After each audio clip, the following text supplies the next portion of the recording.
what's up? Today we've got an exciting session lined up. I'm going to meet with Geoff Mackenzie, who is a yoga teacher, snowboarder, surfer, and traveler. And we're going to be starting the session with a cold dip at Kids Beach. Now, it's been a couple of months since I've done a cold dip myself, so I'm a bit nervous, a bit anxious about the water temperature. But I also know that whenever we do a cold dip, it's usually a lot of fun, there's a lot of excitement, there's a lot of thrill. So we're going to be doing some breath work before that, just to raise our body temperature. Then jump in. I'm looking forward to this. I can't wait to see what is on the other side of this cold dip. Let's go.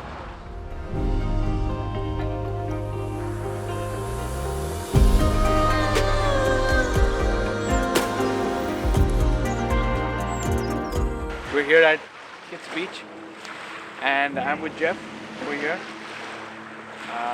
So Geoff, what does the cold do for you? Well, the way I like to do it, I learned this with in sort of concert with the Wim Hof breathing method.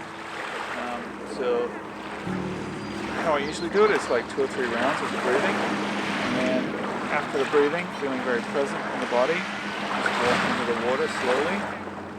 And I don't tend to stay in very long, 1 or 2 minutes. I find it's plenty, especially when it's very cold. And really, it's the challenge of finding comfort, discomfort. Keeping your fingers crossed that that cold release.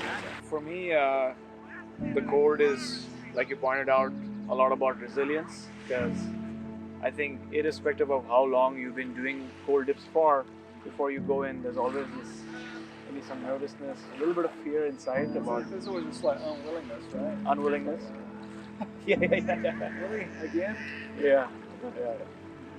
But I find that, if you have your intentions and if you just go with it, then you will come out triumphant. But we also do the breath work, right? We just don't go in. And I think the breath also helps a lot with really calming the nervous system and also increasing the inner heat as well, sort of preparing you for the cold. So we'll see how it goes, and you will see us on the other side of this cliff.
So from time to time, it's really important to put your system, your body, in a state of stress. Now this is not chronic stress, this is called eustress.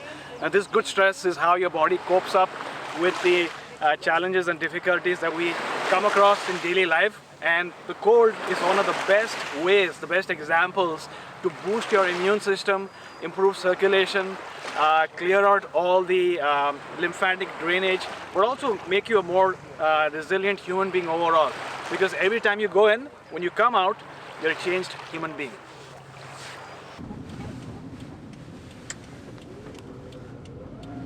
So you like the cold more than the heat, like cold dipping? And cold showers and things They're like both uncomfortable. that. That's true. But the cold's free, right? You can just rock up to the ocean and Yeah. walk in. Yeah. Yeah. Whereas this sauna takes a little bit more setup. Yeah, it does. I've been also fascinated by red light therapy. Been hearing a lot of things about it. Yeah. My friends had a full body one. Oh, the whole body one. Yeah. Both sides, or do you turn around? Or both sides. I would just turn around every Okay. few minutes. Just Yeah. set a timer. It's good to do hard things that aren't going to put you in danger, but are going to give you a sense of accomplishment. Yeah. And satisfaction, and also with the knowledge that what you're doing is having proven health. Kind of like going up the mountain snowboarding or paddling out in the waves to go surfing. It's you're getting back into the elements on the one hand, and we're tapping into that wild part of ourselves that probably just we've become so conditioned to think of cold as discomfort. Yeah. Whereas probably when I suspect when we were a little more present to our environment and kind of felt more at one with our environment, cold was just simply another sensation in the full array of all sensations that we experience. Right. And get into that uncomfortable cold and find a way to be okay with it is a simple, worthy challenge, and builds resilience, builds mental stability. All the things that yoga also demands of us and cultivates in us. So I see your point where when you're doing a cold dip or a cold exposure, you're going into experiences that are probably very uncomfortable in normal life, and through that process you're experiencing more of a range of emotions that you would normally not put yourself through. And by doing so, I guess when you're experiencing that or proactively going into a state of fear, anxiety, discomfort, stress, but again good stress, eustress, then when you do have those moments of discomfort, then you show up in a better way, right? You're more resilient. And for me also, it's the visualization part as well, right? So I think over the years, because I do cold water showers as well, for me, I feel that the visualization plays a role. So me going in, even after doing the breath work, but going into the cold water versus me visualizing like I am made of fire or that my stomach is full of fire, that's like very different for me. Because then on the second option, my visualization helps also really amplify the amount of heat within me, apart from the breath work that we did, right? So what did you think about today's breath work? I mean, you normally do a breath work before getting into the cold water?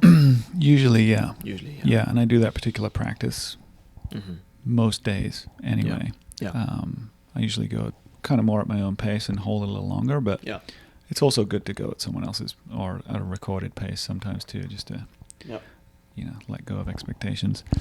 But in terms of never it's never occurred to me actually to do visualizations before going in.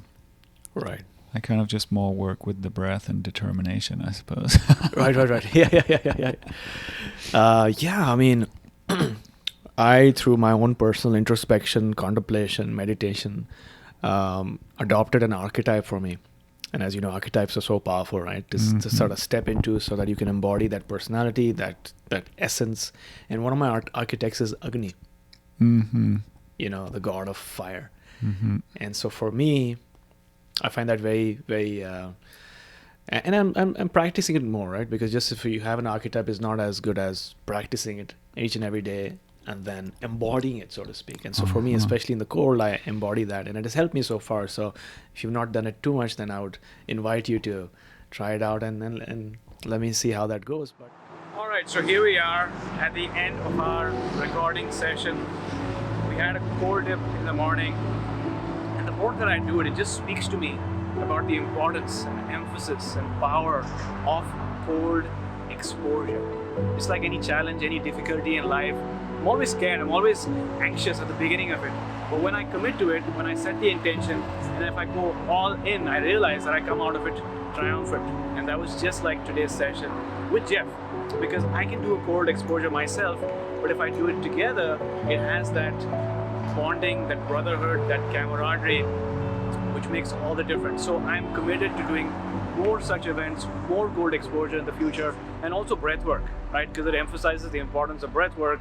You can't just jump into the water. You got to, like calm your nervous system down, increase body heat, visualize the end goal. And these are all qualities and practices that can help anyone in their lives, right? So I really enjoyed my chat with Geoff. It was a lot of fun. It was very heartwarming. It was very vulnerable. And I want to do more of these experiences, more of these conversations in the future, free-flowing, unscripted, conversational, back and forth, because that is exactly how life is, right? I don't want to be getting guests. I want to be making friends. And I hope you, my friend, are enjoying this experience.